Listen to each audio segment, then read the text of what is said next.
तो आइए पार्ट 2 के साथ स्टार्ट करते हैं, protected area networks, right.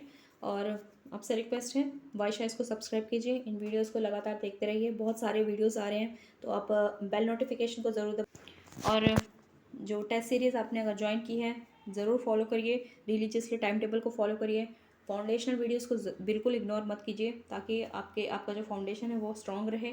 Otherwise आप सीरियस कैंडिडेट नहीं हैं अगर आपने वो वीडियोस इग्नोर की हैं और फिर आपको कोई जेन्युइन डाउट है तब आप वाइश सर को ज़रूर कांटेक्ट कीजिए, राइट। तो आगे बढ़ते हैं और इन वीडियोस को ज़्यादा से ज़्यादा शेयर कीजिए, सब्सक्राइब कीजिए और शेयर कीजिए और फीडबैक कमेंट्स भी दीजिए, लाइक कीजिए, राइट। तो स्टार्ट करते हैं ग्लोबल इनिशिएटिव्स।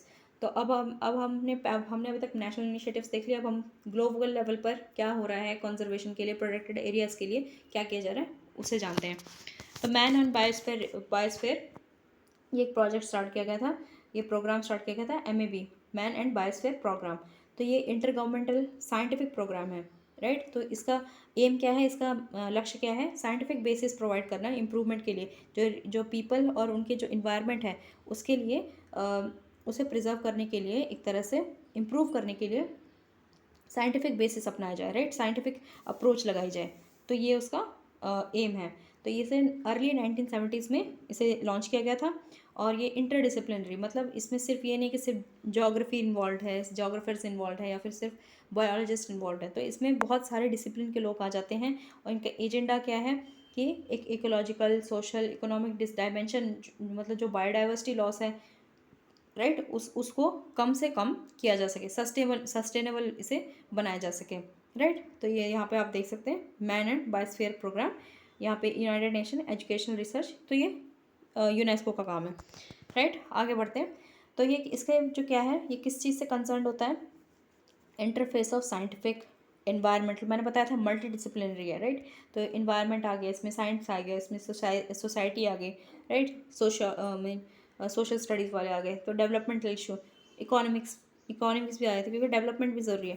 तो इन सब को मिलाकर, राइट, जो जैसे natural, social sciences, economics, education, तो इन सब को मल्टी डिसिप्लिनरी अप्रोच इस्तेमाल करके क्या किया जाए, इनोवेशन लाया जाए, इनोवेटिव अप्रोच इस्तेमाल की जाए, जिससे कि जो इकोनॉमिक डेवलपमेंट है वो भी हो सके, साथ ही साथ जो सोशली कल्चरली अप्रोप्रिएट, इन्वायरमेंटल के जो के लिए भी जो सस्टेनेबल हो, इस तरह के प्रैक्टिसेस का इस्तेमाल किया जाए, ताकि बायोडाइवर्सिटी को प्रोटेक्ट किया जा सके, ऐसे प्रोटेक्टेड एरियाज़ को कंजर्वेशन की जा सके। तो इसे मतलब इस तरह से डिफाइन किया है कि main governing body, the international coordinating council, in consultation with broader MAB community, ठीक है। तो ये प्रोग्राम है, इसकी जो मेन ये जो है वो मेन गवर्निंग बॉडी है, वो उसका नाम है इंटरनेशनल कोऑर्डिनेटिंग काउंसिल। और इसके साथ जो एक बड़ी जो कम्युनिटी है, मतलब जो मल्टी डिसिप्लिनरी वाली अप्रोच है, उसके लिए MAB कम्युनिटी आ जाती है। तो इसका क्या काम है, इंटरडिसिप्लिनरी वर्क, राइट। तो ऑन ग्राउंड में जो वहाँ पे उस पूरे एरिया में इंटरडिसिप्लिनरी अप्रोच लेकर चलना, right, on the world network of biosphere reserves, on the thematic networks, right, और and partnership for knowledge sharing. तो यही सब बातें हो रही, नॉलेज शेयरिंग करी जाएगी, मॉनिटरिंग की जाएगी, रिसर्च की जाएगी, एजुकेशन प्रोवाइड किया जाएगा, लोगों को ट्रेनिंग दी जाएगी, और लोगों को वहाँ पे जो लोग हैं उनके साथ पार्टिसिपेट कर उनके साथ फिर डिसीजन लिया जाएगा, लोकल कम्युनिटी को इन्वॉल्व किया जाएगा, पीपल पार्टिसिपेशन होगा, मल्टी डिसिप्लिनरी अप्रोच होगी, मतलब यही सब मतलब आइडियल बातें, आइडियलिस्टिक बातें।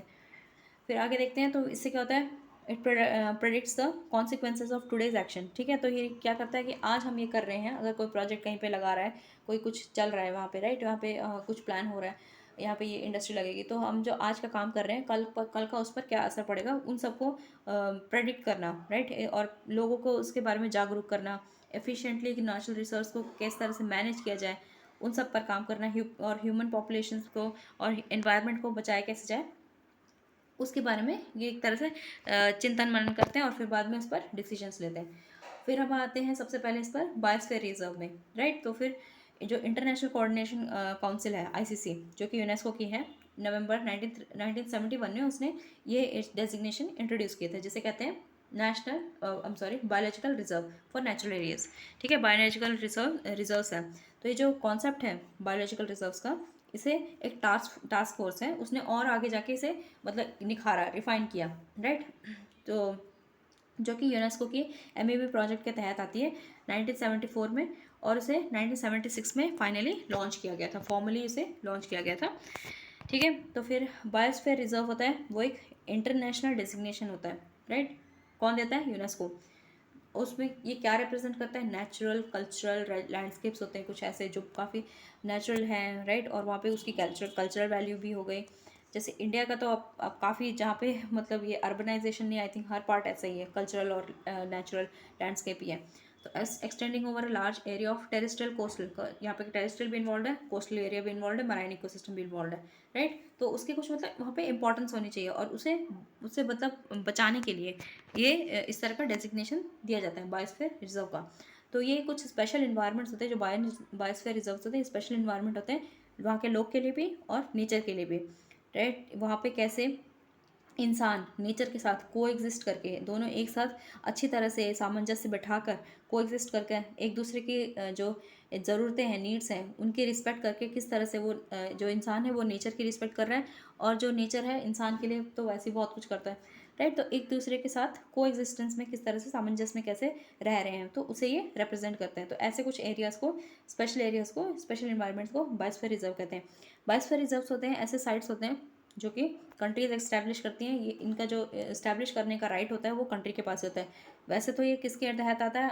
अंतर्गत आता है यूनेस्को के, लेकिन जो डिसीजन है कि इस जगह को डिक्लेयर करना है कि नहीं, वो वहाँ की कंट्री, उसकी गवर्नमेंट ही डिसाइड करते हैं, right. Establish by countries and recognised by under UNESCO man and biosphere mission, biosphere programme. ठीक है, तो ये किस लिए कर रहे हैं? इसका एम क्या है? सस्टेनेबल डेवलपमेंट को प्रमोट करना, लोकल कम्युनिटीज़ के साथ, एफर्ट के साथ, और साइंस के साथ, राइट।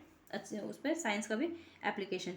फिर आगे देखते हैं, as places that seek to reconcile conservation of biological and cultural diversity and economic value. तो इसमें देखिए मल्टीपल अप्रोच है, देखिए, right.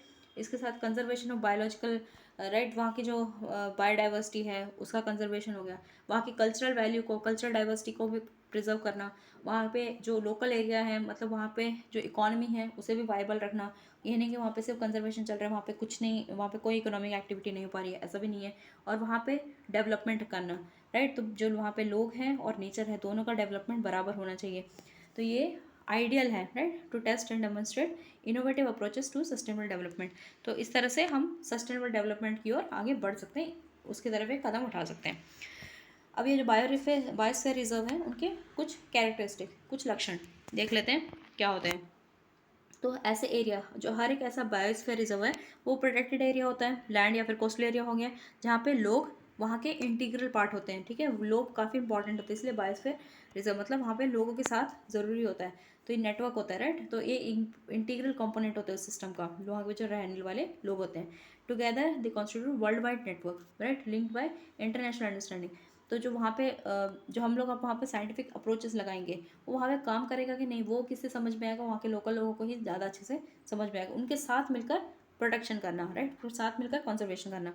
The network of BRs include significant examples of biomes. ठीक है, तो इसमें काफ़ी सारे अलग अलग तरह के बायोम्स इसमें इंक्लूडेड होते हैं। जितने भी दुनिया में बायोम्स आते हैं वो ऑलमोस्ट इसमें इंक्लूडेड होते हैं। उसमें मतलब एक नेटवर्क होता है बीआर्स का। Each BR consist of the following, मतलब कुछ कैटेगरीज होती है बीआर्स की, यहाँ पे दिए गए, जिसमें कि नेचुरल बायोम्स आते हैं। फिर बाद में कुछ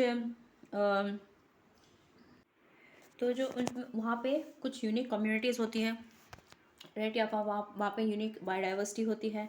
वहाँ पे अनयूजुअल जो नेचुरल फीचर्स हो सकते हैं, जो मतलब जो और कहीं नहीं पाए जाते, जैसे हमारे हिमालयाज़ हो गए, राइट। ऐसा ऐसा एरिया कहीं और नहीं पाया जाएगा, राइट। तो इस तरह के जो एक्सेप्शनल इंटरेस्ट होते हैं वो इसे रिप्रेजेंट करते हैं, वो आ सकते हैं बायोस्फीयर रिजर्व में। उनके मतलब ये कुछ क्राइटेरियाज हैं, मतलब कुछ कैरेक्टरिस्टिक्स हैं बता रहे हैं जो, राइट। और फिर वहाँ पे जो लोग रहते हैं उनका, और वहाँ पे जो लैंडस्केप होती है, मतलब वहाँ पे जो दृश्य होता है, सीन, वहाँ का जो सीनरी होती है वो काफ़ी अच्छी होती है, सुंदर होती है। और वहाँ पे ट्रेडिशनल कुछ पैटर्न होता है, राइट। वहाँ पे लोग इसी तरह से वहाँ पे रह रहे हैं, ये नहीं कि वहाँ पे बड़े बड़े बिल्डिंग्स खड़े कर रहे हैं, इस तरह से नहीं होता है। वहाँ पे जो सस्टेनेबली किस तरह से लोग रह रहे हैं, हार्मोनियस लैंडस्केप, राइट, वो इसे रिप्रेजेंट करता है, उसमें भी आते हैं ये। और कुछ मॉडिफाइड और डिग्रेडेड इकोसिस्टम, जो कि जो मतलब इकोसिस्टम एक तरह से ख़राब हो चुके हैं, लेकिन उनमें अभी भी पोटेंशियल है कि वो अपने पुराने एक्चुअल कंडीशन मतलब अच्छी तरह वो फिर से रिच बायोडाइवर्सिटी एरिया बन सके, राइट। तो उन्हें भी इंक्लूड किया जाता है बायोस्फीयर रिजर्व में। और कुछ ऐसे नॉन मतलब कुछ एक कोर एरिया से छेड़छाड़ की जा सकती है और कुछ एक कोर एरिया से बिल्कुल छेड़छाड़ नहीं किया जा सकता। नॉन मैनिपुलेटिव मतलब जिसमें बिल्कुल छेड़छाड़ नहीं हो सकती है। और फिर उसके साथ कुछ बेसलाइन मेजरमेंट्स, मतलब वहाँ पे पहले कैसा था और अब कैसा है, वहाँ पे एयर क्वालिटी कैसी है, वहाँ पे पहले कितना कितना ज़्यादा वहाँ पे स्पीसीज़ थे, बायोडाइवर्सिटी कितनी कैसी थी, इस तरह की जो बेसलाइन मेजरमेंट्स के साथ फिर वहाँ पे एक्सपेरिमेंटेशन हो गया। वहाँ पे फिर कुछ इस तरह के रिसर्चेस चल सकते हैं, एजुकेशन ट्रेनिंग यहाँ पे वहाँ पे की जा सकती है, राइट। और ये जो एरिया है ये नहीं, ऐसा ज़रूरी नहीं कि वो मतलब एकदम से मतलब एक क्लस्टर में भी उनके साथ काम हो सकता है, मतलब एक ऐसे मिलजुल के भी उनसे काम हो सकता है। फंक्शंस क्या है बायोस्फीयर रिजर्व के? ऑब्वियसली यहाँ पे कंजर्वेशन होगा, राइट। तो जो वहाँ के लैंडस्केप का, इकोसिस्टम का कंजर्वेशन करना, वहाँ की स्पीसीज़ का कंजर्वेशन करना, जेनेटिक वेरिएशंस को बना के रखना। फिर बाद में ट्रेडिशनल जो रिसोर्सेज है उस ट्रेडिशनल रिसोर्स यूज सिस्टम्स को इनकरेज करना, मतलब जिस तरह से वहाँ पे जो ट्रेडिशनल लोग रहते हैं अब किस तरह से अपना हारमनी बैठा के रखते हैं, राइट, उसे सीखना और उसे बचा के रखना और उसे इनकरेज करना, राइट। और फिर बाद में देखते हैं जो पैटर्न्स है और वहाँ समझना कि वहाँ पे किस तरह से वहाँ के जो इकोसिस्टम है किस तरह से काम करता है, प्रोसेस क्या है वहाँ पे, राइट। तो क्योंकि वन साइज फिट्स ऑल, मतलब इस तरह से वहाँ पे काम नहीं हो सकता कि एक तरीका अपने कहीं कहीं चल गया तो वही तरीका दूसरी जगह चलेगा। वहाँ के जो लोकल्स कैसे रह रहे हैं, किस तरह से हारमोनी बिठा कर रख रहे हैं, किस तरह सस्टेनेबली अपना वहाँ पे रह रहे हैं, ये सब हमें भी सीखना ज़रूरी है, राइट। और उसे अडॉप्ट करना ज़रूरी है फिर, और उसे एनकरेज करना भी ज़रूरी है, राइट यहाँ पे। और सबसे पहले अंडरस्टैंड करना, फिर एनकरेज करना और कंजर्व करना, राइट। ये मेन फंक्शन होता है बायोस्फीयर रिजर्व का। फिर monitor natural and human cause changes on special, ठीक है। तो जहाँ वहाँ पे लोग रह रहे हैं, लोगों का ऑब्वियसली कोई ना कोई इफेक्ट पड़ता ही है वहाँ के नेचर पे, राइट। तो ये स्टडी करना है, मॉनिटर करना कि किस तरह से जो वहाँ पे नेचुरली किस तरह से वहाँ पे उस एरिया में चेंजेस आए, उस जगह पे चेंजेस आए, और किस तरह से जो इंसान है वहाँ उनके रहने से वहाँ पे चेंजेस आते रहे टाइम के साथ, राइट। टेम्पोरल मतलब टाइम के साथ यहाँ पे, और स्पेस में टाइम एंड स्पेस के हिसाब से भी वहाँ पे स्टडी करने की ज़रूरत होती है। और ये काम कैसे हो सकता है बायोस्फीयर रिजर्व में।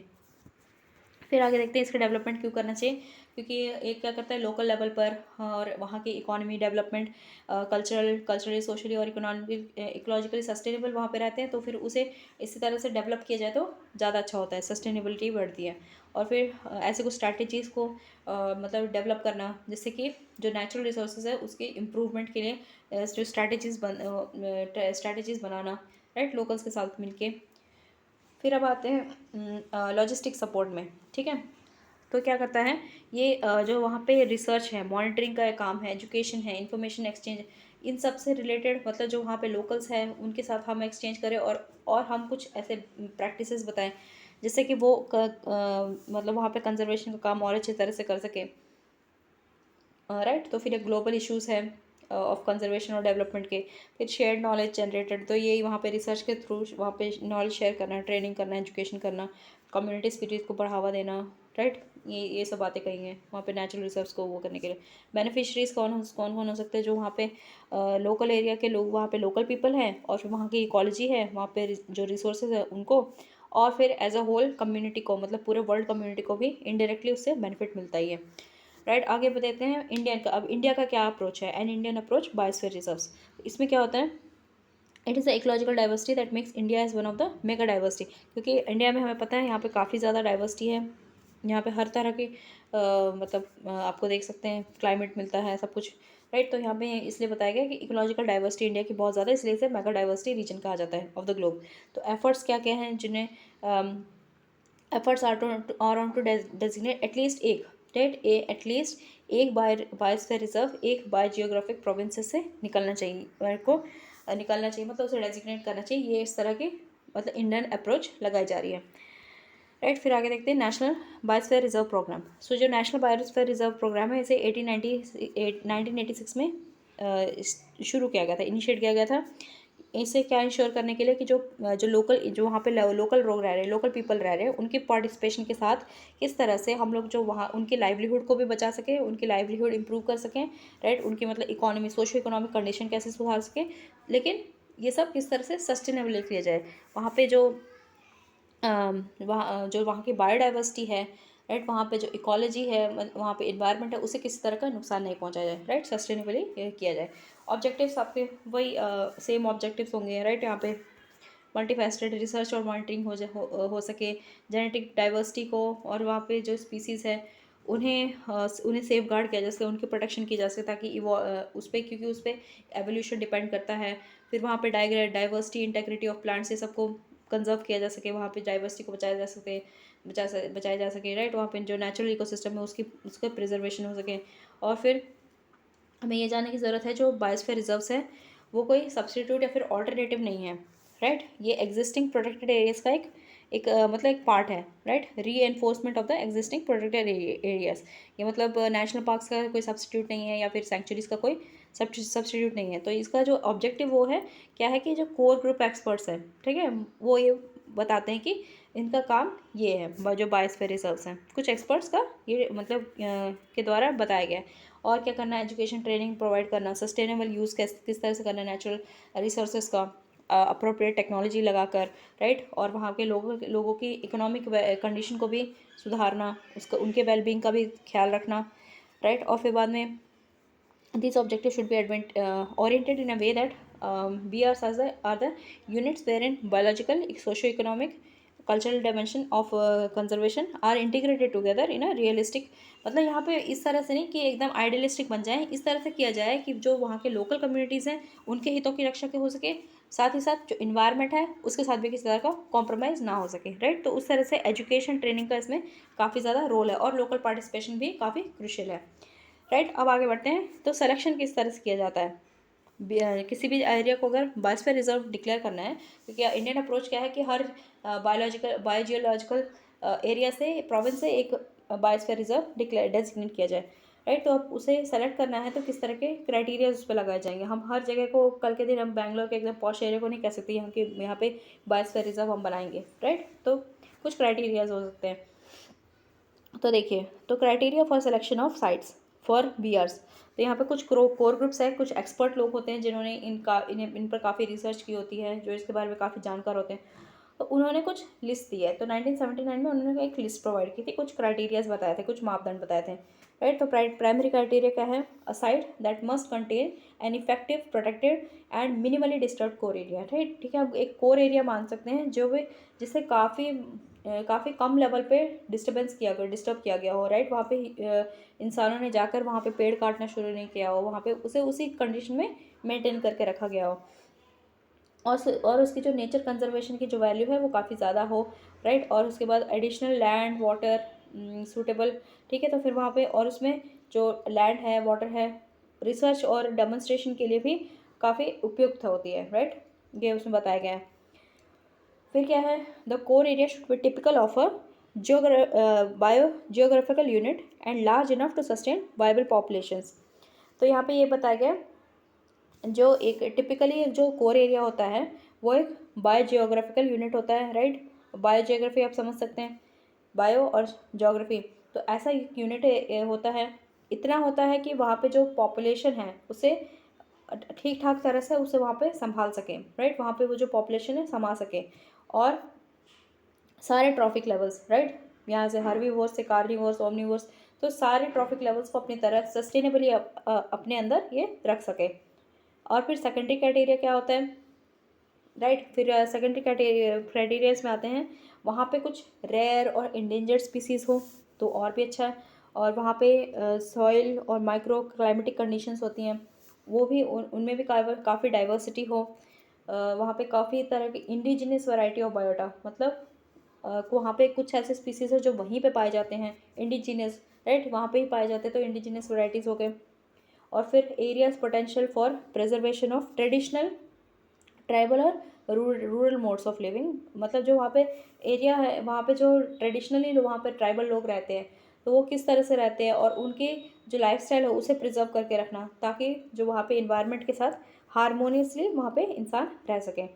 अब ये जो बायोस्फीयर है उसका एक स्ट्रक्चर दिया गया है। तो मैंने बताया था जो कोर एरिया होता है बिल्कुल उसे डिस्टर्ब नहीं किया जाता, राइट। तो यहाँ पे देखिए वो कोर एरिया है, बिल्कुल इसे ये अनडिस्टर्ब्ड एरिया है। तो कोर एरिया, तो in order to take complementary activities of biodiversity conservation, ठीक है। तो कुछ और इस तरह के मतलब एक्टिविटीज़ जिससे कि ये जो हमारा जो बायोडाइवर्सिटी का जो बायो रिजर्व बायोडाइवर्सिटी को कंजर्व करने का जो हमारा एक्टिव ये जो चल रहा है, मुहिम चल रही है, उसे और बल मिल सके, राइट। उसे ऐसे काम करें जो उसे और मदद करें। तो उसके लिए क्या है, development of sustainable management aspects, right. उसे उसके लिए क्या किया है, जो बायोस्फीयर रिजर्व्स है उन्हें 3 पार्ट्स में डिवाइड किया गया ताकि जो हमें कंजर्वेशन का हम जो काम कर रहे हैं वो और अच्छी तरह से सुचारू रूप से कर सकें।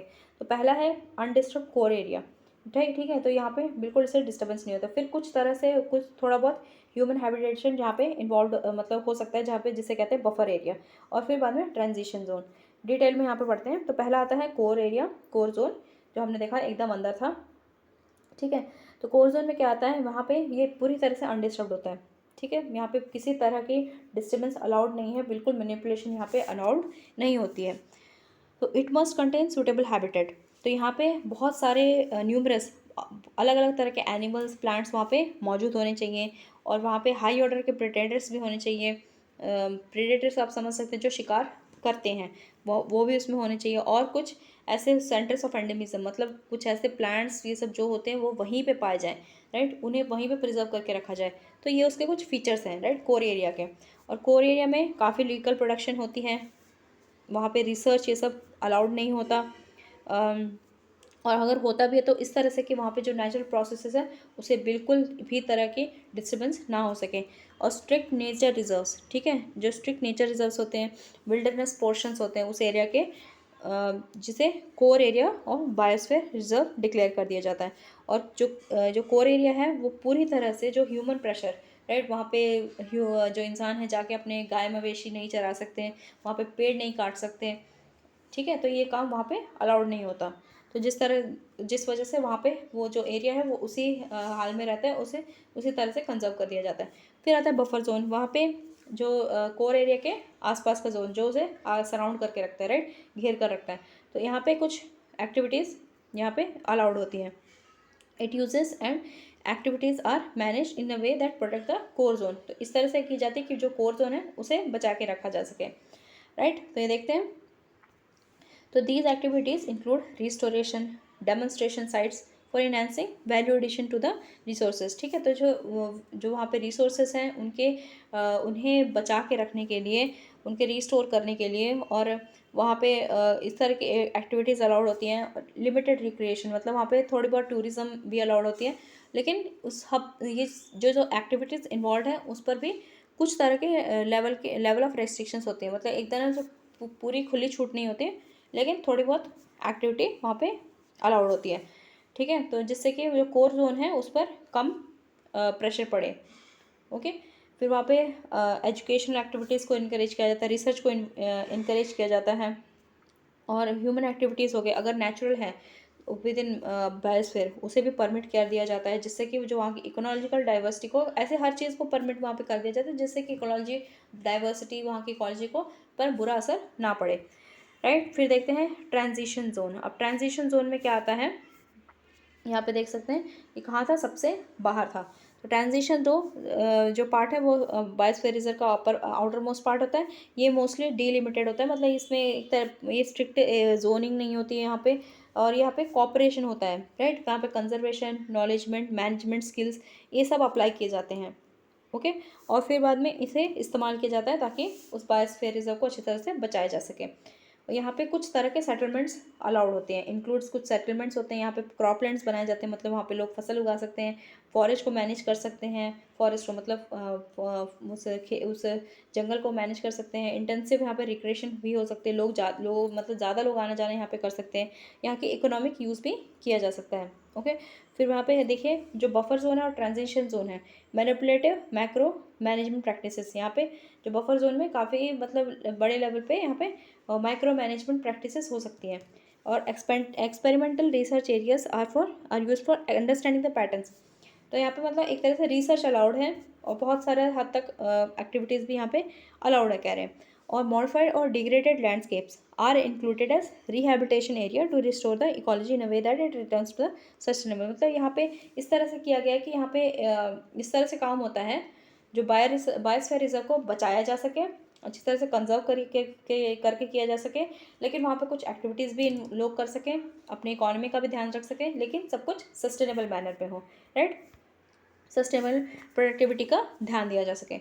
अब हम देखते हैं how biosphere reserves are different from protected areas, किस तरह से ये बाकी प्रोटेक्टेड एरिया से ये अलग होते हैं। तो जो बायोस्फीयर रिजर्व है इन्हें मैंने बताया था, मतलब ये एक तरह से ऑल्टरनेटिव नहीं है, सब्स्टिट्यूट नहीं है हमारे नेशनल पार्क्स का, सेंचुरीज का, राइट। ये जस्ट क्या है, ये जो स्कोप है उसे बढ़ा देते हैं, जो हमारे प्रोटेक्शन का तरीका है उसका स्कोप बढ़ा देते हैं हमें, और भी इनोवेशन की तरफ और ज़्यादा अलग तरह से सोचने पर ये एक तरह से काम करता है, राइट। तो यहाँ पे देखिए, तो ये कन्वेंशनल जो अप्रोच होती है प्रोडक्शन की उसे और स्ट्रेंथ देता है, उसे और बढ़ाता है उसका स्कोप। तो इसके साथ ये एग्जिस्टिंग जो लीगली प्रोटेक्टेड एरियाज हैं, नेशनल पार्क हो गए, वाइल्ड लाइफ सेंचुरी हो गए, टाइगर रिजर्व्स हो गए, तो वो भी इसका पार्ट बन सकती हैं। अगर कोई नेशनल पार्क है जो बायोस्फीयर रिजर्व का पार्ट बन जाती है, तो इसका ये मतलब नहीं है कि उस नेशनल पार्क का वो जो स्टेटस है वो चला जाता है, ऐसा कुछ नहीं है। उसके वही लीगल स्टेटस बना हुआ होता है, बस वो अब बायोस्फीयर नेटवर्क में आ गया है, बस यही है। और ऐसे जो इंक्लूजन होता है, right, inclusion of such areas in a biosphere reserve will enhance, एक तरह से अच्छा ही होता है अगर कोई नेशनल पार्क को बायोस्फीयर रिजर्व में डिक्लेयर कर दिया जाता है, इंक्लूड कर दिया जाता है, तो उसका जो और नेशनल वैल्यू है वो बढ़ जाता है, घटता नहीं है, राइट। तो ये आपको याद रखना है। लेकिन क्या होता है कि जो बायोस्फीयर रिजर्व होता है वो प्रोटेक्टेड एरिया से किसी किसी तरह से डिफरेंट होते हैं, क्योंकि उनका जो एम्फेसिस है, उनका जो वो किसी और चीज़ पर ज़्यादा बल देते हैं, जैसे conservation of overall biodiversity and landscape, ठीक है। कुछ ही स्पीसीज़ पर नहीं हुए फोकस होते हैं, जैसे मैंने बताया था जो सेंचुरीज होती हैं, वाइल्ड लाइफ सेंचुरीज होती है, वो कुछ स्पीसीज़ पर ज़्यादा फोकस होती है, प्रोजेक्ट टाइगर ये सब वो कुछ पर्टिकुलर स्पीसीज़ पर होते हैं। लेकिन जो बायोस्फीयर रिजर्व होता है उनका क्या है, ओवरऑल लैंडस्केप हो गए, पूरे फ्लोरा फोना, वहाँ की पूरी बायोडाइवर्सिटी पर उसका फोकस होता है, उसे प्रिजर्व करने पे काम होता है, जिससे कि नेचुरल एवोल्यूशनरी प्रोसेस को आगे बढ़ने दिया जाए, उस पर किसी भी तरह की हम ह्यूमंस या फिर और भी किसी वजह से उस पर हम बाधा खड़ी ना करें, ठीक है। और फिर उसके साथ और भी इसमें कंपोनेंट्स आते हैं बायोस्फीयर रिजर्व्स के, जैसे लैंडस्केप हो गया, हैबिटेट्स हो गए, स्पीसीज हो गए, लैंड रेसेस, राइट, ये सब भी इस पर आते हैं। फिर कुछ डेवलपमेंटल एक्टिविटीज़ भी इसमें आते हैं, और जो वहाँ पे मिटिगेशन ऑफ कॉन्फ्लिक्ट्स, जो किसी भी तरह के मतभेद हो सकते हैं उन्हें भी, मतलब जो डेवलपमेंट और कंजर्वेशन, ये नहीं कि पूरा हम कंजर्वेशन कर रहे हैं, डेवलपमेंट का हम नाम नहीं ले रहे, कोई इकोनॉमी वहाँ पे इकोनॉमिक एक्टिविटी नहीं हो पा रही है, उसमें इकोनॉमी में और जो इन्वायरमेंट है उसमें सामंजस्य बिठाने के लिए जो किसी भी तरह के मतभेद वहाँ पे हो सकते हैं उन्हें सुलझाने के लिए, उनका रेजोल्यूशन के लिए भी ये काम कर सकते हैं, और वहाँ पे डेवलपमेंटल एक्टिविटीज़ भी करने के लिए करती हैं बायोस्फीयर रिजर्व्स। लेकिन जो नेचुरल पार्क से सब होते हैं वहाँ पे ये सब अलाउड नहीं होता है।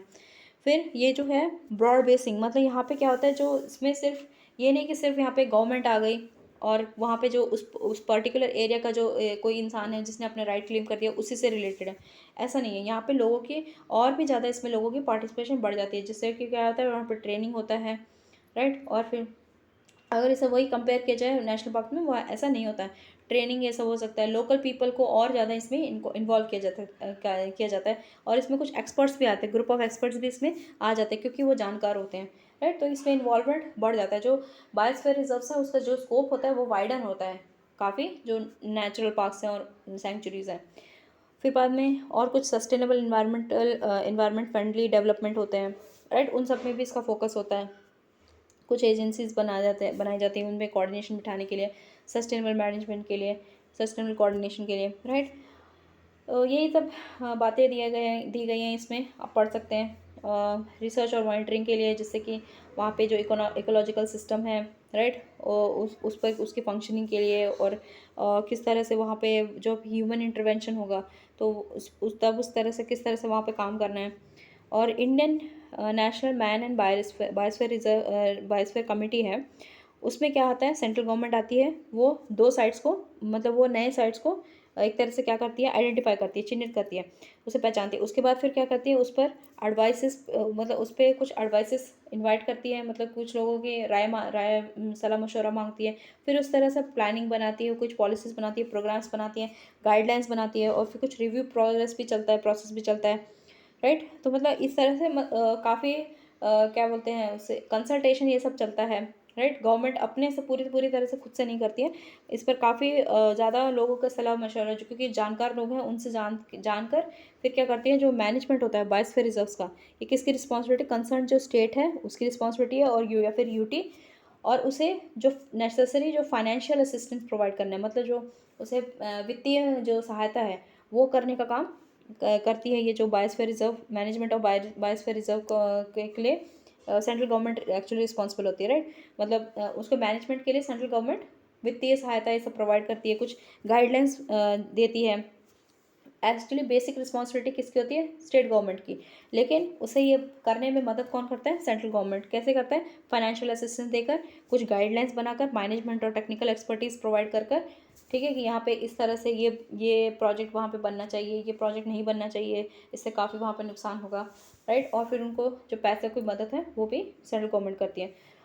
फिर बायोस्फीयर रिजर्व्स होते हैं वो इंटरनेशनली रिकग्नाइज्ड होते हैं, और राइट, और ये फ्रेमवर्क ऑफ नेटवर्क है, जैसे जो मैंने बताया था, मैन एंड बायोस्फीयर में, इस चैप्टर में आपको पहले बताया गया है, right. Man and biosphere reserve programme के तहत ही आता है, यूनेस्को के के अंतर्गत आता है। तो ये जो पार्टिसिपेटिंग कंट्री है उस पर ये जो यूनेस्को थोप नहीं सकते कि हम यहाँ पे चाहते हैं कि आप बायोस्फीयर रिजर्व बना दिए। ये जो पॉइंट है मैंने पहले भी बताया था, कंसर्न जो स्टेट होता है, कंसर्न जो कंट्री होती है, वो एक्चुअली डिसाइड करती है, लेकिन यूनेस्को का भी इसमें पार्टिसिपेशन होता है, राइट। फिर आते हैं world network of biosphere reserves पे। तो क्या होता है, जो कॉपरेशन बढ़ाने के लिए, एक दूसरे के साथ कॉपरेशन बढ़ाने के लिए क्या है, इंटरनेशनल नेटवर्क ऑफ, ये जो आईसीसी है, इंटरनेशनल कोऑर्डिनेशन काउंसिल, जो कि इसका पार्ट है, एमएबी का पार्ट है। तो उसके तहत ये आता है, जो वर्ल्ड नेटवर्क बनाया जाता है। और फिर जो ये क्या है, यूनेस्को का प्रोग्राम है। तो उससे जो पार्टिसिपेटिंग कंट्री है उसे कुछ क्या करने होते हैं, प्रिस्क्राइब कुछ मापदंड होते हैं, तो उसे वो मापदंड पूरे करने पड़ते हैं, उस पर खरा उतरना पड़ता है। The peers remain under the sole sovereignty. Actually उस पर ये नहीं है कि यूनेस्को का पूरा हक है, लेकिन कुछ ऐसे मापदंड हैं, कुछ चीज़ें हैं जिसका ख्याल रखना पड़ता है ताकि उसे बायोस्फीयर रिजर्व में लाया जा सके, उस एमएबी के अंतर्गत लाया जा सके, राइट। तो यहाँ पे देखिए, और ये भी पूरी तरह से वॉलंटरी है, ये नहीं कि उसे यूनेस्को थोप सकती है किसी तरह से, वैसे भी यूनेस्को का इतना ही काम होता है। फिर आगे देखते हैं, तो ये जो एमएबी का जो प्रोग्राम है, राइट, जो इसका प्राइमरी अचीवमेंट क्या है, is the creation of world network of biosphere reserves. ठीक है, एक नेटवर्क बना देना, पूरे इस ग्लोबली एक नेटवर्क बनाना, जो भी वर्ल्ड नेटवर्क बनाना बायोस्फीयर रिजर्व्स का। अब सोल पर्पस क्या है, कंजर्वेशन, जो भी हम अभी तक बात करते आए हैं, राइट। बायोडाइवर्सिटी को प्रिजर्व करना, फ्लोरा फौना, वहाँ की इकोलॉजिकल वैल्यू को बढ़ा के रखना, राइट, का कंजर्व करना। तो यहाँ पे देखिए, ये जो बायोस्फीयर रिजर्व है, मतलब ये जो नेटवर्क है उसमें 610 बायोस्फीयर रिजर्व्स आते हैं, और इसमें 117 कंट्रीज इन्वॉल्व हैं। 12 तो ट्रांस बाउंड्री, मतलब जो एक कंट्री में आते हैं और दूसरी कंट्री में मतलब बाउंड्रीज लगती हैं, राइट। ऐसे ऐसे कुछ एरियाज भी आते हैं। और ये जो वर्ल्ड नेटवर्क है उसमें ये क्या करता है, नॉर्थ साउथ और साउथ साउथ कोलैबोरेशन को भी प्रमोट करता है। ये एक यूनिक तरह का, मतलब एक अनोखा तरह का टूल है, जिससे कि जो इंटरनेशनल कोऑपरेशन है उसे बढ़ाया जा सके, राइट। नॉलेज शेयर किया जा सके, किस नॉलेज शेयर करने के थ्रू हो सकता है, एक्सपीरियंसेस कि कुछ एरिया के लोग बताएं कि हमारे कंट्री में हम इस तरह से करते हैं, और उन्हीं प्रैक्टिसेस को दूसरी कंट्री वाले अडॉप्ट करके देखें, और देखें कि वो वहाँ पे वो काम कर रहा है कि नहीं। तो कैपेसिटी बिल्डिंग और इसी तरह से बेस्ट प्रैक्टिसेस को प्रमोट किया जाता है। तो इसलिए वो नेटवर्क का बनाना ज़रूरी है, ताकि एक्सचेंज हो सके, और एक्सचेंज ऑफ आइडियाज़ काफ़ी इंपॉर्टेंट होता है, राइट। फिर अब आते हैं हम लोग और एक कॉन्सेप्ट पर, बायोडाइवर्सिटी हॉटस्पॉट्स। तो बायोडाइवर्सिटी का जो कॉन्सेप्ट था, बायोडाइवर्सिटी हॉटस्पॉट्स का कॉन्सेप्ट था, ये नॉर्मन मेयर्स ने रखा था 1988 में, ठीक है। तो फिर किसी भी एरिया को अगर बायोडाइवर्सिटी हॉटस्पॉट घोषित करना है तो उसके कुछ स्ट्रिक्ट मापदंड हैं, राइट, स्ट्रिक्ट क्राइटेरिया हैं। तो पहला है, ये काफ़ी इंपॉर्टेंट है, राइट। आप यहाँ पे देख सकते हैं, ये जो है ये काफ़ी इंपॉर्टेंट है, रट लीजिए, बार बार देखिए, कहीं पे लिख कर रख लीजिए, लेकिन ये इंपॉर्टेंट है। तो स्पीसीज एंडेमिज्म, तो वहाँ पे एंडेमिज्म आप समझ गए होंगे, वहाँ पे कम से कम 1500 स्पीसीज ऐसी होनी चाहिए वास्कुलर प्लांट्स की, ये भी याद रखना, वास्कुलर प्लांट्स, ठीक है, स्पीसीज होनी चाहिए जो कि वहीं पे पाई जाती है, एंडमिक्स, ठीक है, और वो कम से कम 0.5% ऑफ द वर्ल्ड पॉपुलेशन से ज़्यादा होना चाहिए, ये भी याद रखना है। ये पूरा का पूरा आपका ये स्लाइड काफ़ी इंपॉर्टेंट है, स्क्रीनशॉट मार लीजिए। आगे देखते हैं, तो फिर डिग्री ऑफ थ्रेट, और वहाँ की जो बायोडाइवर्सिटी, ओरिजिनल हैबिटेट का 70% जो है लॉस हो जाना चाहिए, तब उसे बायोडाइवर्सिटी हॉटस्पॉट डिक्लेयर किया जा सकता है। फिर each biodiversity hotspot represent a remarkable universe of extraordinary, जहाँ पे क्या है, फ्लोरा और फोना है वो काफ़ी एंडेमिसिटी, मतलब जो फ्लोरा फोना है वो वहीं पे पाई जाती हैं, राइट। और मैंने बताया था जो एंडेमिज्म है वो काफ़ी इंपॉर्टेंट है जो बायोडाइवर्सिटी हॉटस्पॉट के लिए, क्योंकि अगर उस एरिया को नहीं बचाएंगे और वहाँ के ही जो पेड़ पौधे हैं जो वहीं पे पाए जाते हैं, अगर उसे नहीं बचाएंगे तो फिर वो वर्ल्ड में और कहीं कहीं नहीं मिलेंगे, राइट। इसलिए उसे इंपॉर्टेंट कहते हैं, हॉटस्पॉट कहते हैं, राइट। तो इसलिए वहाँ पे जो एंडेमिसिटी है वो काफ़ी ज़्यादा इंपॉर्टेंट हो जाती है। तो उसके सर्वाइवल को बचाने के लिए, इकोसिस्टम क्योंकि वहाँ पे श्रिंक होता जा रहा है, उसे बचाने के लिए ये काफ़ी इंपॉर्टेंट, एक तरह से अगर उसे बायोडाइवर्सिटी हॉटस्पॉट डिक्लेयर कर दिया, काफ़ी लेवल ऑफ प्रोटेक्शन मिलती है, और जिस वजह से हम वहाँ की जो एंडेमिक स्पीसीज है उन्हें हम बचा सकते हैं, फ्लोरा हो गया फिर फौना दोनों इंक्लूडेड। फिर over 50% of world plant species, ठीक है, जिसमें 42% आता है टेरेस्ट्रियल वर्टिब्रेट्स, और एंडेमिक में एंडेमिक है, और 35% सॉरी जो ये पूरे दुनिया में, ठीक है, जितने भी 50% जो वर्ल्ड प्लांट स्पीसीज़ हैं उनमें से जो 42% है वो टेरेस्ट्रियल वर्टिब्रेट्स हैं, राइट, और जो कि सिर्फ स्पेसिफिकली एक जगह में पाए जाते हैं, एंडेमिक होते हैं, और लगभग 35 बायोडाइवर्सिटी हॉटस्पॉट में ये पाए जाते हैं। हॉटेस्ट हॉटस्पॉट, अब ये हॉटस्पॉट जो डिक्लेयर हो गया उससे भी ज़्यादा ज़्यादा लेवल का हॉटेस्ट हॉटस्पॉट कहाँ पे पाया जाता है, राइट, वो क्या होता है, तो ऐसे कुछ एरियाज जहाँ पे बहुत ज़्यादा, मतलब वहाँ पे और much richer than others in terms of the numbers, वहाँ पे जो एंडेमिक स्पीसीज की जो नंबर होता है, तादाद होती है, वो काफ़ी ज़्यादा होती है, इसलिए उसे हॉटेस्ट हॉटस्पॉट कहते हैं, वहाँ उसकी स्पीसीज रिचनेस की वजह से, ठीक है, याद रखिए स्पीसीज रिचनेस, ये कीवर्ड्स आप पकड़ के रखिए ज़रूर, ठीक है। फिर आगे देखते हैं, तो फिर कुछ 5 फैक्टर्स होते हैं जो कि कंसिडर किए जाते हैं अगर उसे हॉटस्पॉट में डिक्लेयर करना है, तो यहाँ पे देखिए, तो फैक्टर्स क्या क्या है देख लेते हैं। एंडेमिक प्लांट्स, वहाँ पे किस ऐसे कौन से प्लांट्स हैं जो कि वहीं पे पाए जाते हैं, और कितना बताया गया था, more than 0.5% of the world population, world species. फिर एंडेमिक वर्टिब्रेट्स वहाँ पे कितने पाए जाते हैं। फिर एंडेमिक प्लांट्स वर्सेस एरिया का रेशो, ये भी इंपॉर्टेंट है। फिर एंडेमिक वर्टिब्रेट्स जो पाए जाते हैं, और फिर उसके वहाँ के एरिया का रेशो, वो भी। फिर वहाँ पे रिमेनिंग जो प्राइमरी वेजिटेशन है as original extent, as a percentage of original extent, तो जो वहाँ पे बची कुची जो प्राइमरी वेजिटेशन है, राइट, और वो पहले कितनी थी तो उसका परसेंटेज निकालना, ये भी एक फैक्टर इसमें इन्वॉल्व होता है, बायोडाइवर्सिटी हॉटस्पॉट अगर किसी एरिया को डिक्लेयर करना है। ये भी इंपॉर्टेंट स्लाइड है, hottest 8 hottest hotspots in terms of 5 factors, ठीक है। तो पहला आ गया मेडागास्कर, फिर फिलीपींस, सुंदालैंड, फिर ब्राज़ील का Atlantic forest, Caribbean, Indo Burman area, फिर बाद में वेस्टर्न घाट्स और श्रीलंका, फिर ईस्टर्न आर्क और कोस्टल फॉरेस्ट ऑफ तंजानिया और कीनिया। तो ये जो है एटलीस्ट 3 टाइम्स, ठीक है, ये बहुत इंपॉर्टेंट है, इसमें आते हैं, राइट, इन फैक्टर्स को कंसिडर करें तो। अब इंडियन बायोडाइवर्सिटी हॉटस्पॉट कराते हैं, तो पहला इंडिया का हिमालयास और इंडो बर्मन, ये तो उसमें भी हॉटेस्ट हॉटस्पॉट में इंक्लूडेड है। फिर ये वेस्टर्न घाट्स, ये भी हॉटेस्ट हॉटस्पॉट में आता है। फिर सुंदरलैंड। फिर अब आते हैं, पहला है ईस्टर्न हिमालयस हॉटस्पॉट, राइट। तो ये इस रीजन के बारे में बात किया जाए, ठीक है। तो ये जो हिमालय, ईस्टर्न हिमालयस एरिया आता है, वहाँ पे क्या क्या कौन कौन से एरियाज आते हैं, भूटान, नॉर्थ ईस्ट के इंडिया, फिर साउथ सेंट्रल और ईस्टर्न नेपाल, राइट। और ये काफ़ी जियोलॉजिकल यंग है, हम जानते हैं हिमालयस को यंग फोल्ड माउंटेन्स कहा जाता है। और ये काफ़ी, इनकी जो एल्टीट्यूडनल वेरिएशन होती है, यहाँ पे एल्टीट्यूड में काफ़ी ज़्यादा वेरिएशन आती है, इनकी हाइट पे काफ़ी ज़्यादा वेरिएशन आती है अबव द सी लेवल। तो जहाँ पे ये जो हिमालयन अब्रप्ट एकदम से जो ऊंचाई है वो बढ़ जाती है, less than 500 metres to more than 8000 metres, तो इसमें इस वजह से क्या होती है, जो यहाँ पे अब्रप्ट राइज की वजह से यहाँ पे मेन क्या है इंपॉर्टेंट क्यों है, यहाँ पे डाइवर्सिटी बहुत ज़्यादा है, यहाँ की इकोसिस्टम की बहुत ज़्यादा डाइवर्सिटी है।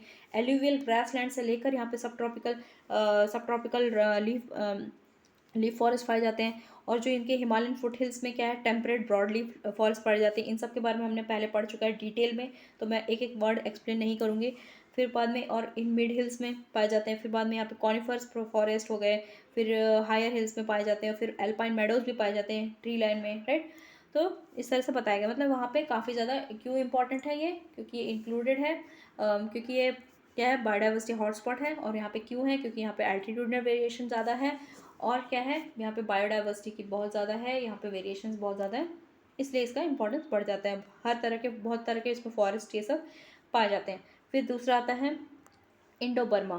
तो यहाँ पे भी बहुत सारी कंट्रीज आ जाती है, जैसे कि ईस्टर्न बांग्लादेश, मलेशिया हो गया, नॉर्थ ईस्टर्न इंडिया हो गया, साउथ ऑफ ब्रह्मपुत्र रिवर में जो पाया जाता है, फिर बाद में म्यांमार हो गया, सदर्न पार्ट ऑफ चाइना का जो यूनान प्रोविंस है सदर्न पार्ट में आता है वो, फिर लाओस भी आता है, लाओस पीपल डेमोक्रेटिक रिपब्लिक, फिर कंबोडिया, वियतनाम, थाईलैंड, ये इंडो बर्मा एरिया आता है। ये भी एक बायोडाइवर्सिटी हॉटस्पॉट है। फिर आता है वेस्टर्न घाट्स एंड श्रीलंका। तो यहाँ पे वेस्टर्न घाट्स को सह्याद्री हिल्स भी कहा जाता है, राइट। और हमने वेस्टर्न घाट्स के बारे में भी काफ़ी अच्छी तरह पे पढ़ा हुआ है। South western part of India में आता है, और श्रीलंका के सदर्न वेस्टर्न पार्ट में और हाईलैंड्स में पाया जाता है। फिर जो एंटायर जो हॉटस्पॉट का जो एक्सटेंट है उसका एक्चुअली ये हुआ करता था 1,82,500 स्क्वायर किलोमीटर्स, मगर काफ़ी जो पॉपुलेशन बढ़ने की वजह से अब ये श्रिंक होकर मतलब सिकुड़ कर कितना रह गया 12,445 स्क्वायर किलोमीटर, जो कि अब इसका जो 6.8% है वही अब जो ओरिजिनल कंडीशन है उसकी जो पहले जैसी जो बायोडाइवर्सिटी थी, पहले जिस तरह का वहाँ पे बेसलाइन था, अब उस लेवल पे बस इतना ही पार्ट रह गया है जो इस एरिया का 6.8% ही अपने प्रिस्टीन कंडीशन में, बाकी सब एक तरह से बर्बाद होता जा रहा है, राइट। किस वजह से, एंथ्रोपोलॉजिकल रीजंस की वजह से, इंसानों की वजह से। तो वाइड वेरिएशन जो वहाँ पे रेनफॉल का पैटर्न है वो काफ़ी उसमें वेरिएशंस आते हैं वेस्टर्न घाट्स में। फिर साथ साथ में वहाँ पे जोग्राफी काफ़ी वहाँ की कॉम्प्लेक्स होती है, वहाँ पे अलग अलग तरह के वनस्पति पाई जाती हैं। और फिर यहाँ पे बहुत सारे स्क्रब फॉरेस्ट पाए जाते हैं, रेन शेडो एरियाज़ है, राइट। हम जानते हैं कुछ यहाँ पे रेन शेडो एरियाज जहाँ पे बारिश नहीं होती है और कहीं कहीं पे बहुत ज़्यादा बारिश होती है। फिर वहाँ पे डेसिडुअस और ट्रॉपिकल रेन फॉरेस्ट भी पाए जाते हैं इतने एरिया में, मतलब इतने एल्टीट्यूड में। फिर वहाँ पे माउंटेन फॉरेस्ट भी पाए जाते हैं, वहाँ पे माउंटेन भी होते हैं, ग्रासलैंड्स भी पाए जाते हैं। और श्रीलंका में भी काफ़ी बहुत ज़्यादा बायोडाइवर्सिटी होती है, वहाँ पे काफ़ी ज़्यादा डाइवर्सिटी होती है। वहाँ पे ड्राई एवरग्रीन फॉरेस्ट भी पाए जाते हैं, और डिप्टेरोकार्पस डोमिनेटेड रेन फॉरेस्ट, मतलब यहाँ पे ये एक तरह के प्लांट्स होते हैं, राइट। तो ये इसी तरह के पेड़ वहाँ पे ज़्यादा पाए जाते हैं, तो इसलिए डिप्टेरोकार्पस डोमिनेटेड रेन फॉरेस्ट वहाँ पे पाए जाते हैं। और वहाँ पे ट्रॉपिकल माउंटेन मतलब माउंटेन वाले क्लाउड फॉरेस्ट भी वहाँ पे पाए जाते हैं। मतलब वहाँ पे कुल मिलाकर डाइवर्सिटी बहुत ज़्यादा है, वहाँ पे जोग्राफी की डाइवर्सिटी ज़्यादा है, इस वजह से स्पीसीज डाइवर्सिटी बायोडाइवर्सिटी भी वहाँ पे ज़्यादा है। अब हम आते हैं बायोडाइवर्सिटी कोल्ड स्पॉट्स के बारे में, राइट। तो हमें लगेगा कि यहाँ कोल्ड स्पॉट्स क्यों हैं, मतलब इसको कंजर्व करने की क्या ज़रूरत है, लेकिन कंजर्व करने की यहाँ पे ये ज़रूरत है, वहाँ पे स्पीसीज रिचनेस भले ही कम है, वहाँ पे डाइवर्सिटीज़ कम है, लेकिन उसे कंजर्व करने की बहुत ज़्यादा ज़रूरत है, राइट। इस वजह से इसे बायोडाइवर्सिटी कोल्ड स्पॉट कहा गया। तो यहाँ पे देखिए low level of biological diversity, right, लेकिन बहुत ज़्यादा हैबिटेट लॉस होने की वजह से अब क्या है, वहाँ पे स्पीसीज की रिचनेस ऑलरेडी वहाँ पे कम है, इसलिए वहाँ पे उसे कंजर्व करने की, उसे संरक्षण देने की बहुत ज़्यादा ज़रूरत है। और ऐसे वहाँ पे बहुत कुछ रेयर स्पीसीज पाए जाते हैं जो कि और कहीं नहीं पाए जाते, इस वजह से वहाँ पे उसे रोकने की मतलब उसे बचाने की ज़रूरत है। कोल्ड स्पॉट्स में एक्सट्रीम फिजिकल कंडीशंस होते हैं, जैसे लो टेम्परेचर की वजह से, या फिर काफ़ी ज़्यादा हाई टेम्परेचर, मतलब बहुत सारे फैक्टर्स इन्वॉल्व हो सकते हैं। इससे बहुत हार्श कंडीशन की वजह से क्या होता है, फिजिकल एनवायरनमेंट की वजह से जो वहाँ पे जो स्पीसीज हैं वो वहाँ पे रिचनेस वहाँ पे नहीं होती है, लेकिन फिर भी उसे बचाना ज़रूरी होता है। तो इनहेबिटेड बाय मतलब बहुत बहुत कम तरह के वहाँ पे स्पीसीज़ रहती हैं, राइट, जो कि उस स्पेशल एरिया में अपने आप को अडेप्ट कर सकती हैं, इसलिए उसे कोल्ड स्पॉट कहते हैं, ठीक है। इसलिए वहाँ पे उसे बचाना ज़रूरी होता है। फिर अब आते हैं हम लोग एक और कॉन्सेप्ट पे, वर्ल्ड हेरिटेज साइट्स। मैं कोशिश कर रही हूँ कि ये चैप्टर को इसी पार्ट के अंदर कंप्लीट कर दूँ।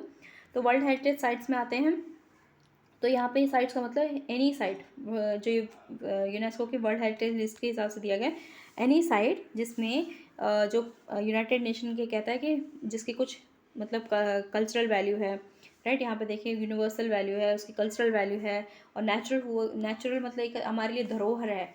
मतलब हेरिटेज का मतलब क्या होता है, धरोहर है, ठीक है। अगर वो उसी हाल में उसे बचाया नहीं गया तो हम वो धरोहर खो देंगे। तो इसे मान्यता कौन प्राप्त कर देता है, यूनेस्को देता है वर्ल्ड हेरिटेज लिस्ट में। तो इंडिया में तो आई थिंक बहुत ज़्यादा ऐसे साइट्स हैं, बट काफ़ी कम पे काम किया जा रहा है। अब देखते हैं, तो दिस कन्वेंशन इसे अडॉप्ट कब किया गया था, 1972 में। इन्फोर्स किया था 1975 में। एक फ्रेमवर्क बनाया गया था आईसीसी इंटरनेशनल कोऑपरेशन के द्वारा। और प्रिजर्व करना, ठीक है, इनका काम क्या है, प्रिजर्व करना, संरक्षण करना, और जो कल्चरल ट्रेजर्स हैं, मतलब जो वहाँ के कल्चर है उसे बचा के रखना, ठीक है। तो इस तरह से काम किया गया है। फिर इसके बारे में काफ़ी ज़्यादा आप लोग आर्ट एंड कल्चर में पढ़ेंगे। तो फिर आगे देखते हैं। तो ये कन्वेंशन को अडॉप्ट किया गया था, मैंने बताया 72 में, और इन्फोर्स किया था 75 में। तो ये जो कन्वेंशन है defines the kind of sites which can be consider for inscription है। मतलब ये बताता है कि इस कन्वेंशन में ये डिसाइड किया गया कि किस किस तरह के जो साइट्स है, ये नहीं कि किसी को भी उठाकर हम लोग डाल दें इसमें वर्ल्ड हेरिटेज साइट में। उसके कुछ मापदंड है, राइट। तो किन किन चीज़ों को इसमें रखा जाए, जैसे एंशियंट मॉन्यूमेंट्स हो गए, बहुत पुराने, हज़ारों साल पुराने मॉन्यूमेंट्स हो गए, राइट। और इंडिया में तो ऐसे बहुत सारे मॉन्यूमेंट्स पाए जाते हैं, म्यूजियम हो गए, बायोडाइवर्सिटी और जियोलॉजिकल हेरिटेज हो गए। और ये आपको ये भी पता होगा कंचनजंगा है, जो कि मिक्स्ड हेरिटेज साइट है, राइट। और उसकी कल्चरल वैल्यू भी है और उसकी नेचुरल वैल्यू भी है, राइट। और उसके बाद इसी तरह से मतलब वो उनका मापदंड है। और sets out the duty for the state parties, मतलब वो इस वजह से वो स्टेट्स पर भी काफ़ी एक तरह से उसकी रिस्पॉन्सिबिलिटी बन जाती है, उसे उस तरह से बचा के रखने की, प्रोटेक्ट करके रखने की। फिर जो वर्ल्ड हेरिटेज साइट्स हैं वैसे तो कल्चरल और नेचुरल कैटेगरीज में होते हैं, राइट।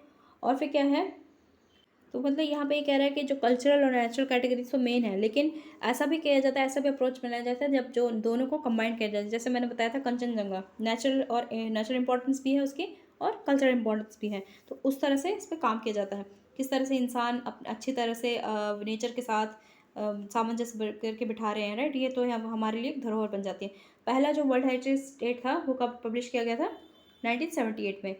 और जो वर्ल्ड हेरिटेज कन्वेंशन है वो क्या, किस बात पर अपना फोकस करता है, रिआइट्रेट करता है कि जो प्रोटेक्शन हो, जो इनकी जो साइट्स हैं, ये सिर्फ यूनेस्को का काम नहीं है, उसने डिक्लेयर कर दिया और यूनेस्को देखता रहेगा, ऐसा नहीं है। जो स्टेट है, राइट, वहाँ की जो रीजनल प्लानिंग है, वो रीजनल जो बॉडीज़ है वो उस पर ज़्यादा ध्यान दे सके, उस पर काम कर सके, उसे बचा कर रख सकें हमारी धरोहर को। तो लेकिन ये हमेशा ऐसा होता नहीं, जो कि आगरा जो डेवलपमेंट जो सिटी है उसका डेवलपमेंट उस तरह से नहीं हो सका। ताजमहल को तो वर्ल्ड हेरिटेज साइट डिक्लेयर कर रखा है, लेकिन आगरा का बहुत बुरा हाल है, वहाँ पर पोल्यूशन ये सब बहुत ज़्यादा है। फिर अब देखते हैं natural heritage sites are restricted to those natural areas that, अब नेचुरल हेरिटेज साइट्स किसी को भी नहीं बना सकते, राइट। तो उनमें कुछ रेस्ट्रिक्शंस हैं, किस एरियाज़ को बनाया जा सकता है, कुछ ऐसे नेचुरल साइट्स को बनाया जा सकता है जहाँ पे क्या होता है, furnishing outstanding examples of earth record, मतलब जहाँ पे हमें अर्थ की एवोल्यूशन कैसे हुई ये सब देखने को मिलता है, और एकदम से अच्छी तरह से हमें दिख पाता है, राइट। उसके बाद फिर कुछ जो इकोलॉजिकल और बायोलॉजिकल एवोल्यूशनरी प्रोसेस होते हैं, उनका एग्जाम्पल वहाँ पे मौजूद है। जैसे वहाँ पे कुछ फॉसिल्स मिल गए, डायनासोर्स के फॉसिल मिल गए, पुराने पुराने स्पीसीज़ के कुछ इस तरह के फॉसिल मिल गए।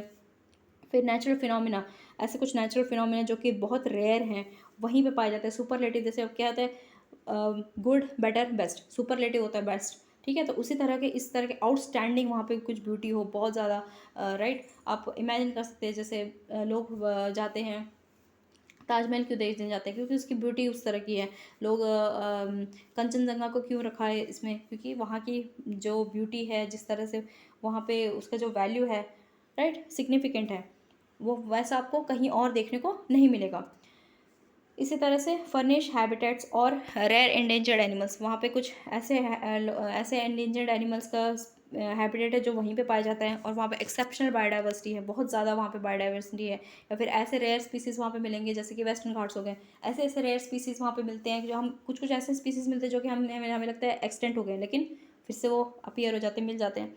तो until the end of 2004 there were 6 criteria थे 2004 तक कल्चरल हेरिटेज साइट के, राइट, और नेचुरल हेरिटेज साइट के। पहले 4 थे, अभी 6 हो गए। तो लेकिन 2005 में इसे बढ़ाकर 10 क्राइटेरिया में कर दिया, ओके। 4, 5 से 6। फिर नॉमिनेटेड साइट्स हैं जो कि उसमें क्या आना चाहिए, आउटस्टैंडिंग यूनिवर्सल वैल्यू, ठीक है, आउटस्टैंडिंग एकदम बहुत मतलब एकदम हद पार, वहाँ पे मतलब ऐसा वहीं और कहीं नहीं मिले, वो ऐसा दृश्य कहीं और देखने को ही ना मिले, वो सिर्फ वहीं पे मिला। तो उसमें एक पार्ट होता है। तो यहाँ पे आप पढ़ सकते हैं जहाँ पे मतलब ह्यूमन क्रिएटिव जीनियस का, जैसे आप ताजमहल देख सकते हैं और बहुत सारे जो साउथ इंडिया के इतने अच्छे अच्छे टेम्पल्स हैं, राइट। लेपाक्षी टेम्पल हो गया, विरूपाक्षा, तो ये सब एकदम मार्वलस है, राइट। या ये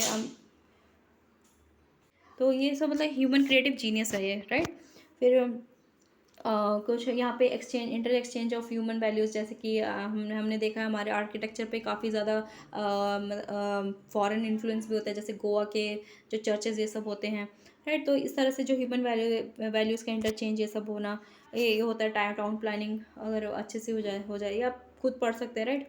एक एक चीज़ एक्सप्लेन करने का कोई मतलब नहीं है, लेक्चर भी बहुत काफ़ी लंबा हो रहा है। फिर कुछ यूनिक एक्सेप्शनल टेस्टिमनी देता है, मतलब टाइम के बारे में बताता है कि पहले ऐसा यहाँ पे ट्रेडिशन हुआ करता था, सिविलाइजेशन, राइट। हमें मन करता है हम जब भी हड़प्पन सिविलाइजेशन के बारे में पढ़ते हैं कि हम एक बार देख सकें, राइट। तो इस तरह से तो उस जगह की वैल्यू बहुत बहुत ज़्यादा बढ़ जाती है। फिर outstanding example of type of building, वहाँ के आर्किटेक्चर, राइट। तो ये मोस्टली आर्किटेक्चर ये सब पे वो करता है। फिर बाद में outstanding example of traditional human settlement, right. तो फिर ट्रेडिशनल वहाँ पे किस तरह से इंसान रहते थे उसके बारे में हमें कुछ नॉलेज देता है। और इम्पैक्ट ऑफ इरिवर्सिबल चेंज, कुछ ऐसे वहाँ पे इम्पैक्ट देखे जा सकते हैं जो कि अब वो फिर से वापस नहीं हो सकता है, राइट। फिर टू बी डायरेक्टली और टेंजिबली एसोसिएटेड विद इवेंट्स और लिविंग ट्रेडिशंस, राइट। वहाँ पे जहाँ पे अभी भी ट्रेडिशंस ऐसे जो जिंदा हैं, राइट, अभी भी वो पालन किए जाते हैं। फिर सुपरलेटिव, यहाँ पे देखिए ये काफ़ी इंपॉर्टेंट है, सुपरलेटिव नेचुरल फिनोमिना, राइट। तो ये आप एक तरह से अपने आप ये पढ़ सकते हैं, तो मैं आगे बढ़ा देती हूँ।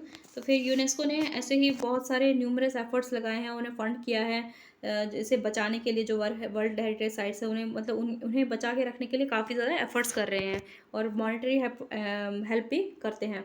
तो उसमें डेवलपिंग नेशंस भी आ जाते हैं, उन्हें एक तरह से ट्रेन बताया जाता है कि आपके यहाँ पे ये है, ये धरोहर है, आपको इसे बचा के रखना चाहिए और किस तरह से बचाना चाहिए, वो उसकी ट्रेनिंग देते हैं, समझाते हैं। और उन्हें पैसे की भी ज़रूरत हो तो वो भी देते हैं। और फिर कुछ ऐसे वर्ल्ड हेरिटेज साइट जो कि पोल्यूशन के और दूसरे वजह से एक तरह से खतरा महसूस कर रहे हैं, उन पर खतरा बढ़ रहा है, उसके बारे में भी एक लिस्ट बनाता है, राइट। एक लिस्ट प्रिपेयर करता है डेवलपिंग नेशंस का भी, और फिर बाद में ऐसे हेरिटेज साइट्स का भी जहाँ पे जो कि खतरा महसूस कर रहे हैं। फिर ये जो साइट्स हैं यूजुअल लेवल में मतलब कितना पोल्यूशन हो रहा है, नेचुरल हजार्ड्स वहाँ पे क्या क्या हो रहे हैं, और वहाँ पे रिस्टोर किस तरह से किया जा सकता है। और such designated sites facilitate promotion of tourism, right. तो यहाँ पे टूरिज्म को भी बढ़ावा देने का ये काम करते हैं, राइट। अगर किसी जगह को UNESCO world heritage site declare कर दिया तो ऑब्वियसली वहाँ पे लोग आएंगे देखने के लिए क्या यहाँ पे ऐसे क्या स्पेशल है, राइट। क्यों आते हैं लोग ताजमहल, इसी वजह से। तो फिर अब देखते हैं इंटरनेशनल ईयर ऑफ बायोडाइवर्सिटी। तो जो यूनाइटेड नेशंस ने 2010 में 2010 को international year of biodiversity declare किया गया था। ये मतलब एक सेलिब्रेशन है कि अर्थ में और इसकी जो इतने सारे जो बायोडाइवर्सिटी है उनको सेलिब्रेट करने के लिए। तो आप क्या आप जानते में आता है, जो इंडिया में है वो पैरट्स नहीं है, उन्हें एक्चुअली पैराकीट्स कहा जाता है। फिर आता है international day for biological diversity, 22 मई, ये डेट आपको याद रखना है, 22 मई, ठीक है। तो यहाँ पे ये इसे प्रोक्लेम किया गया था international day for biodiversity to increase the understanding और अवेयरनेस की बायोडाइवर्सिटी को हमें क्यों प्रोटेक्ट करके रखना चाहिए, उसकी इंपॉर्टेंस क्या है, उसकी अंडरस्टैंडिंग के लिए ये कदम उठाया गया था, इसे डिक्लेयर किया गया था। पहले इसे 29 दिसंबर किया गया था, क्योंकि उसी दिन क्या होता है international day for biological diversity, UN general assembly में मतलब उसे डेजिग्नेट किया गया था। और ये जो है ये फोर्स में लाया गया था, ये जो कन्वेंशन है, कन्वेंशन ऑन बायोलॉजिकल डाइवर्सिटी। लेकिन फिर बाद में इसे दिसंबर 2000 में चेंज कर दिया गया यूएन जनरल असेंबली ने, और इसे 22 मई को अडॉप्ट किया। इसे किस लिए अडॉप्ट किया गया, adoption of the text of convention on 22 मई 1992, जो नायरोबी में फाइनल एक्ट हुआ था, ये जो कॉन्फ्रेंस हुआ था, उसे अडॉप्ट किया गया था। वहाँ पे एक टेक्स्ट निकल कर आया था कन्वेंशन और बायोलॉजिकल डाइवर्सिटी को, और फिर उसे अडॉप्ट किया गया यूएन जनरल असेंबली में, और फिर बाद में 22 मई को किया गया, इसलिए 22 मई को दिसंबर 2000 में डिक्लेयर कर दिया गया as a international day for biological diversity. इसके साथ ये चैप्टर कंप्लीट होता है, 2 पार्ट्स में है, ज़रूर देखिए इसे, और नेक्स्ट चैप्टर के साथ मैं ज़रूर आती हूँ। सो नेक्स्ट पार्ट में मिलते हैं, नेक्स्ट चैप्टर में मिलते हैं। वीडियोज़ को ज़्यादा से ज़्यादा शेयर कीजिए और राइट और लाइक कीजिए। Thank you.